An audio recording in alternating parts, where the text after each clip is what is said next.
Subuh menjelang, bersamaan orang-orang yang kini berjalan pulang dari rumah Mbah Karso. Wajah-wajahnya tampak lesu memikirkan sesuatu. Terutama 7 orang yang tempo hari ikut bersama Mbah Karso melakukan penjemputan anak Wagiman di Kalilanang. Kini rautnya tampak gelisah memikirkan kesaksian Surti, mantu Mbah Karso semalam. Wah, celaka ini. Kalau Marni sekarang menjadi berani lagi mengganggu desa ini, Kata Mas Panggih, salah satu dari 7 orang itu sepulang dari rumah Mbah Karso. semoga saja bukan Marni yang dilihat Mbak Surti semalam. Lagi pula Mbah Karso kan dukun, pasti rumahnya banyak penunggunya. Jawab Ustadz Sukar sekedar menenangkan Mas Panggih. Mentari pagi kian meninggi. Rumah Mbah Karso mulai didatangi oleh para pelayat dari luar desa. Sebagai anak, Nyoto terlihat cukup tegar melayani orang yang turut berbelasungkawa. Ia tampak gigih menjelaskan kronologi meninggalnya ayahnya kepada setiap pelayat yang bertanya. Hingga terlihatlah di matanya seorang pria tua berpeci miring yang berjalan menggunakan tongkat. Di sini pagar Nyoto seakan seketika roboh melihat orang tua itu. Bagaimana bisa? Ucap pria tua itu dari kejauhan. Nyoto tak bisa berkata-kata lagi dan langsung berlari memeluk pria itu sambil menangis. Pria tua itu adalah Mbah Purbo, sahabat Mbah Karso. Mereka sama-sama veteran saat masa penjajahan. Mbah Purbo sudah seperti ayah kedua bagi Nyoto karena ia sempat tinggal di rumahnya selama 3 tahun saat SMA. Tidak bisa. Karso itu kebal peluru. Tidak mungkin dia mati semudah itu. Kata Mbah Purbo menahan air matanya setelah mendengar penjelasan dari Nyoto. Mbah Purbo tampak tak bisa menerima kematian sahabatnya itu begitu saja. Ia mulai histeris dan tantrum bak anak kecil, sampai ia terhuyung jatuh karena tak sengaja melepaskan tongkatnya. Suasana menjadi sedikit ribut sampai akhirnya Nyoto dibantu oleh beberapa pelayat membopong Mbah Purbo masuk ke dalam kamar. Mbah Purbo dibaringkan di dalam kamar dengan posisi setengah duduk. Ia yang mulai tenang pun segera diberi minum oleh Surti. Sementara itu, Sasongko yang penasaran dengan keributan itu tampak mengintip di ambang pintu. Sampai Mbah Purbo yang melihatnya pun memanggilnya. Sini nak, saya ini juga kakekmu. Kata Mbah Purbo memandang Sasongko. Sasongko tampak takut dan malu-malu. Hingga akhirnya Nyoto pun sedikit menariknya. Meminta anaknya itu untuk masuk dan mendekat. Sini mas, masuk. Salim dulu sama Mbah Purbo. Ucap Nyoto meminta anaknya itu untuk masuk. Sasongko pun mendekat dan menjabat tangan Mbah Purbo. Disinilah keanehan terjadi. Sasongko menyalami Mbah Purbo dengan tidak wajar. Raut wajahnya seketika berubah dan seperti tak mau melepaskan tangannya dari Mbah Purbo. Ia menatap Mbah Purbo sambil tersenyum aneh. Mbah Purbo sebenarnya merasa tak nyaman, namun ia yang seperti merasakan sesuatu pun tak mau kalah. Dengan balik menatap cucu sahabatnya itu sambil tersenyum. Oh, berani-beraninya ya kamu. Batin Mbah Purbo sambil terus menjabat tangan Sasongko. Hingga tak lama setelah itu, mendadak Sasongko mengibaskan tangan Mbah Purbo dan berlari keluar dari kamar. Membuat Surti dan Nyoto merasa kebingungan dengan tingkah anaknya itu. Mohon dimaklum pak, sejak tadi pagi anak itu memang agak aneh. Ucap Nyoto yang tak enak dengan Mbah Purbo. Iya, tidak apa-apa, tidak apa-apa. Jawab Mbah Purbo saat itu. Sebenarnya ketika bersalaman tadi, saat tangan mereka bersentuhan, bagi Mbah Purbo, di penglihatan matanya, bukanlah Sasongko yang ia lihat, dan bukan Sasongko pula yang tersenyum sambil menatapnya, melainkan seorang wanita berwajah tua dengan rambut yang acak-acakan. Dan di sini kita tahu bahwasanya Mbah Purbo dan Mbah Karso mempunyai kesamaan, yaitu sama-sama paham tentang dunia lelembut. Saat itu Mbah Purbo sepertinya tahu ada sesuatu yang sedang membayangi keluarga almarhum sahabatnya ini. Dan beberapa saat setelah Sasongko keluar dari kamar itu, Mbah Purbo langsung berbicara kepada Nyoto dan Surti. Kalau saat ini ada entitas gelap yang sedang berkeliaran di sini. Wujudnya seorang wanita ya Pak? Tanya Nyoto setelah mendengar penjelasan dari Mbah Purbo. Iya, kamu sudah tahu ya? Tanya Mbah Purbo kini. Nyoto pun akhirnya bercerita tentang apa yang dilihat istrinya semalam, yaitu seorang wanita yang duduk di tengkuk Sasongko di halaman belakang dekat sumur. Meski Nyoto tak melihat sendiri dengan kedua matanya, namun ia percaya dan mulai menghubung-hubungkan ini dengan rangkaian kejadian yang terjadi di desa ini. Jangan-jangan itu Marni Wongso, Mbah? Hantu wanita yang menghuni pohon trembesi di atasnya kali lanang. Tempo hari warga desa ini sempat ada masalah, ungkap Nyoto kepada Mbah Purbo. Nyoto juga akhirnya menjelaskan kejadian lalu tentang sempat hilangnya seorang anak dan ibu yang disembunyikan oleh Marni Wongso itu akibat dipugarnya kali lanang. Pikir Nyoto masalah ini sudah selesai, mengingat renovasi kali lanang juga telah rampung dan sudah mulai digunakan. Namun tidak kini menurut pandangan spiritual Mbah Purbo. Menurut saya, siapa itu? Marni Wongso hanya takut dengan Karso Tamrin. Dia membiarkan renovasi kali lanang itu karena takut diamuk oleh bapakmu. Pendapat Mbah Purbo perihal Marni Wongso. Mbah Purbo juga mulai yakin bahwa sosok wanita yang tadi dilihatnya dalam tubuh Sasongko itu adalah Marni Wongso, yang kini sudah jelas lepas dari belenggu ketakutannya. Karena Mbah Karso, satu-satunya orang yang dia takuti, sudah meninggal. Kalau perkiraan Mbah Purbo ini benar, berarti akan ada sesuatu yang akan terjadi pada desa ini lagi. Celaka ini, batin Nyoto saat itu. Siapa saja yang bertemu kuntilanak itu di kali saat itu? Tanya Mbah Purbo kepada Nyoto. 9 orang, Pak, termasuk saya dan Bapak. Ada apa, Pak? Jawab Nyoto. Kumpulkan orang-orang itu nanti. Sampaikan ceritaku tadi. Kalau kuntilanak itu sekarang sudah tidak ada yang menahan, kata Mbah Purbo yang seketika membuat Nyoto menjadi khawatir. Lantas bagaimana kelanjutannya, Pak? Dan cara mengatasinya? Tanya Nyoto kini. Menanggapi pernyataan Nyoto, Mbah Purbo memberikan 2 jenis cara. Cara yang pertama adalah meminta maaf. Cara ini cukup mudah, namun hina menurut Mbah Purbo, karena akan membuat lelembut itu junawa dan ada kemungkinan berulah lagi. Atau cara yang kedua, yaitu melawan. Cara ini mungkin akan sulit dilakukan, tapi bila berhasil, akan membuat efek yang permanen. Lelembut itu akan jinjau dan tidak berulah lagi. Nyoto pun kembali bertanya dan meminta saran kepada Mbah Purbo. Cara mana yang menurut beliau lebih baik? Apakah dengan meminta maaf atau dengan cara melawan?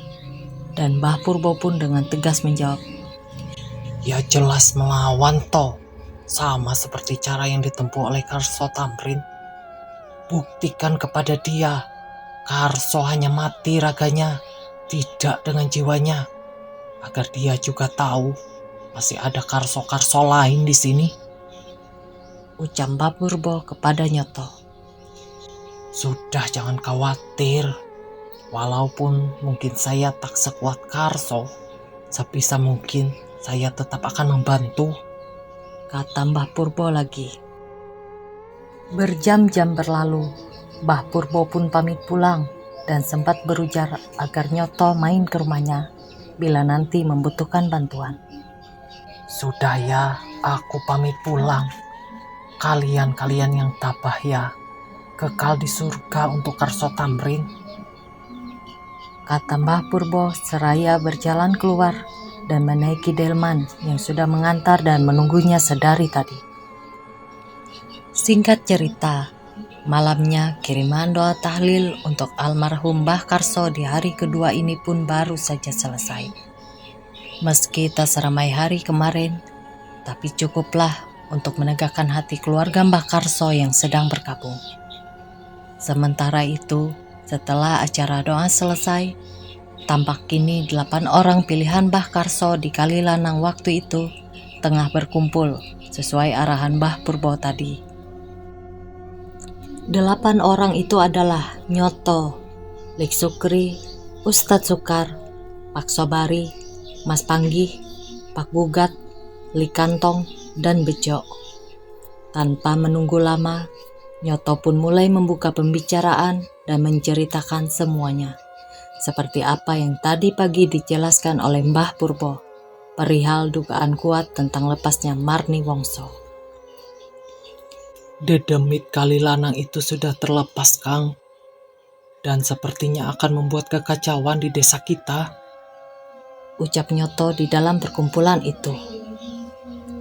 Yang semalam dilihat oleh Mbak Surti itu berarti Marni Wongso, Mas, kata Pak Sobari menyambut pernyataan itu. Iya, Kang, saya meyakini itu adalah Marni Wongso, jawab Nyoto. Sudah kuduga.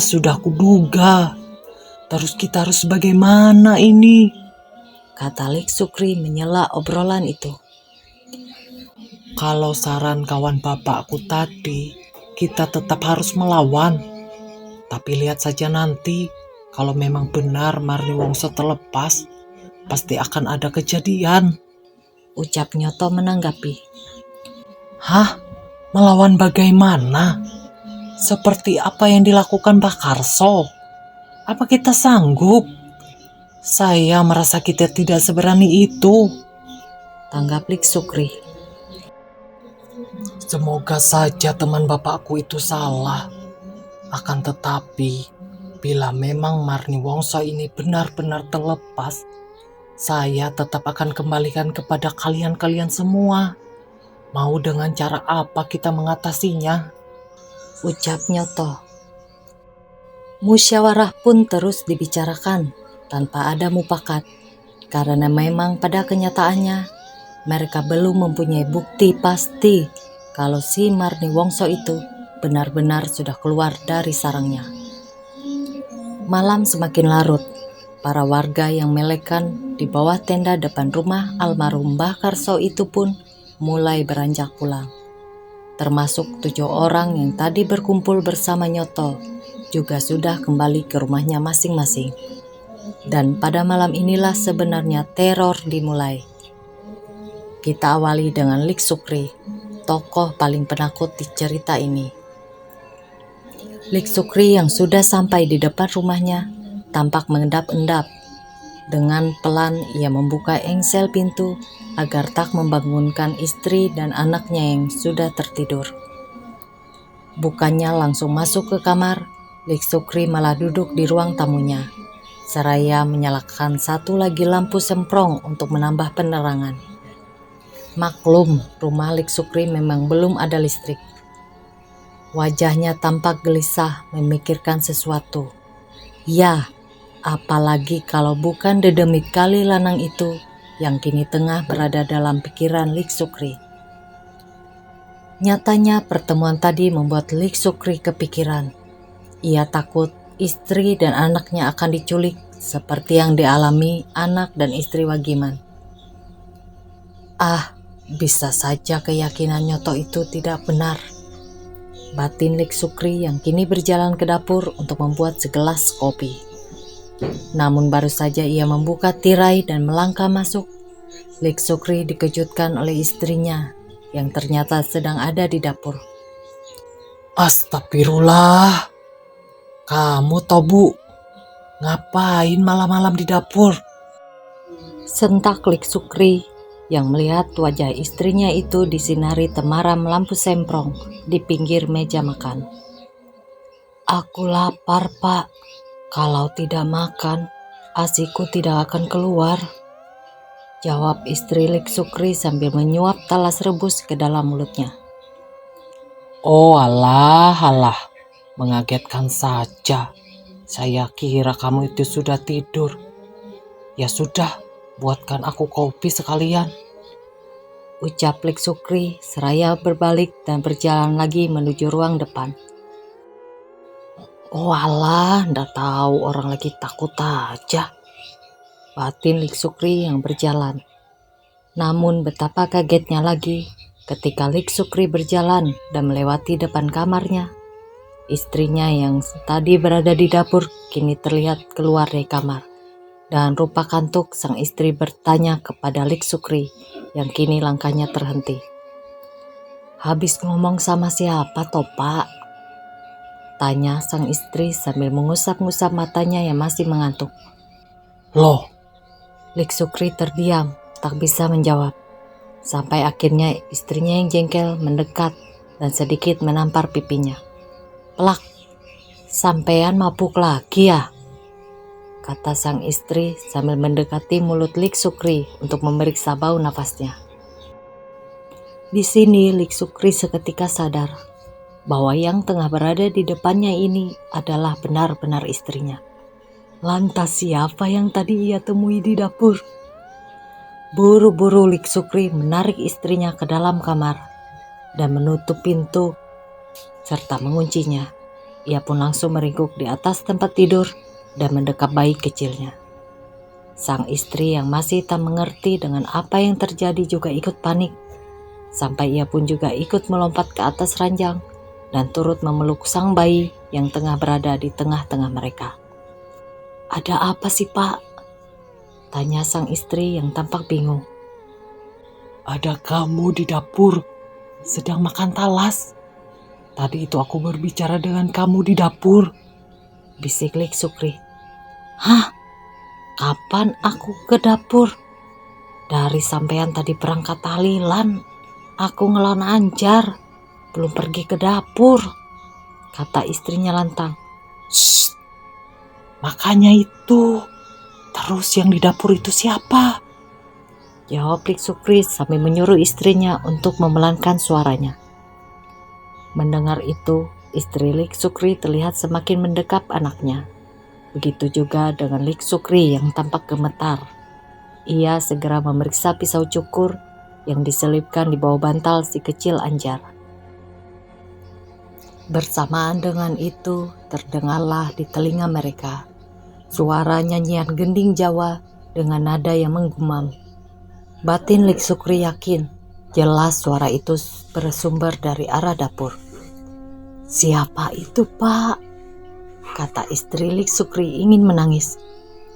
Lik Sukri tak menjawab, hanya mengisyaratkan agar istrinya tenang. Shh, bisik Lik Sukri kepada istrinya dan jentik telunjuknya. Suara itu masih terdengar dan kini seakan berjalan semakin mendekat ke arah mereka. Srek, srek, srek. Terdengar juga di antara nyanyian aneh itu, seperti suara seperti langkah yang diseret, membuat istri Lik Sukri kini mulai menangis ketakutan. Astagfirullah, astagfirullah, astagfirullah, ucap istri Lik Sukri yang sudah mulai mengeluarkan air mata. Dan seiring suara yang nyanyian semakin mendekat itu, pintu kamar yang tadi seingat Lik Sukri sudah dikunci, kini tiba-tiba terbuka sendiri dengan perlahan. Dan suasana pun menjadi semakin kacau ketika bayi kecil mereka si Anjar terbangun dan kini menangis. Dan terdengar dengan jelas kini di telinga mereka Suara nyanyian aneh itu yang sekarang saling bertabrakan dengan tangis si Anjar. Berada di posisi seperti ini, Lik Sukri dan istrinya hanya bisa merunduk memejamkan mata, seraya melindungi bayi kecilnya dengan kaki mereka yang saling bersilang. Entah berapa lama suara itu bertahan, yang jelas gumaman bernada Jawa itu hilang bersama dengan Anjar yang tiba-tiba berhenti menangis. Untuk beberapa saat, suasana sempat berubah senyap. Namun itu tak bertahan lama, karena beberapa detik kemudian, serak, serak, serak. Suara seperti langkah yang diseret kini terdengar sangat jelas. Lik Sukri tanpa sengaja membuka matanya, namun ia langsung memejamkannya kembali. Ia melihat sosok yang sudah selangkah masuk ke dalam kamarnya. Marni Wongso, batin Lik Sukri yang ketakutan. Hawa tak nyaman mulai terasa memenuhi ruangan, menenggelamkan Lik Sukri dan istrinya ke dalam rasa takut yang tak tergambarkan. Namun satu hal janggal terjadi. Ketika kini Anjar mulai mengoceh. Bayi kecil itu tertawa-tawa seakan ada sesuatu yang tengah mengajaknya bercanda. Mengetahui itu, istri Lik Sukri sejenak lupa akan ketakutannya dan dengan spontan ia memeriksa anaknya. Namun baru beberapa detik saja ia membuka matanya, istri Lik Sukri langsung berteriak karena tepat di depannya telah berdiri sosok wanita berbaju putih dan bertubuh besar. Lik Sukri sontak terperanjat dan tentu saja kini ia juga melihat sosok itu. Ya, dia adalah Marni Wongso, karena wujud sosok itu sama seperti lelembut yang pernah Lik Sukri lihat di Kali Lanang waktu itu. Lik Sukri segera mengangkat anaknya dan mendekapnya serta merangkul istrinya. Dengan ketidakwajaran ini, ia mencoba untuk menyingkirkan rasa takutnya. Mau apa kamu? Sontak Lik Sukri, seraya mengeratkan tubuhnya dengan anak dan istrinya. Marni Wongso tak bergeming, mata putihnya menatap tajam ke arah Lik Sukri. Hingga beberapa saat kemudian, kuntilanak bertubuh besar itu pun mulai mendesis, mengucapkan kata-kata yang tak jelas dengan nada berbisik. Dan bersamaan dengan itu, si Anjar yang berada di dalam dekapan Lik Sukri mulai menangis kencang. Berakhir dengan angin yang berhembus menerpa mereka. Sosok itu pun menghilang begitu saja. Dengan tangan gemetar dan peluh yang bercucuran, Lik Sukri masih mencoba untuk menenangkan anaknya yang menangis, sambil menyenggol-nyenggol istrinya yang sepertinya sudah tak sadarkan diri. Sungguh tak pernah terpikirkan oleh Lik Sukri akan melihat Marni Wongso sejelas itu. Ia pun memilih terjaga hingga esok hari, dalam keadaan yang sama, yaitu duduk di atas ranjangnya dengan si kecil Anjar dalam dekapannya. Ia sangat takut jika Marni Wongso kembali dan membawa anaknya. Dan Marni Wongso bagian 3 selesai di sini. Sampai jumpa di bagian berikutnya ya. Assalamualaikum warahmatullahi wabarakatuh. Bye-bye.